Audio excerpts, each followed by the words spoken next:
તો જે ભગવાન તરફ યાત્રા કરાવે એ સારા સાધુ કહેવાય. બાકી તો હિન્દુ સંસ્કૃતિને આ બધા ભાઈઓ છે, હું તો જ્યારે બી VHP ને RSS ને મળું ને એટલે હું એને સેલ્યુટ મારું મનથી, કેમ કે આમ તો સંત એટલે સેલ્યુટ ન મારવા દે. એ લોકો છે એટલે હિન્દુ સંસ્કૃતિ જીવંત છે. ખરેખર હું તમને કહું,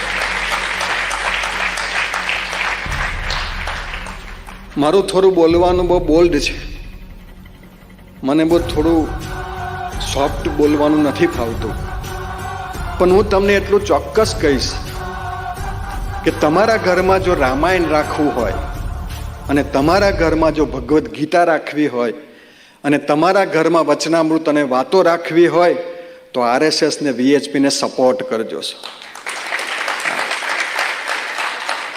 મારે બોલવું ના જોઈએ.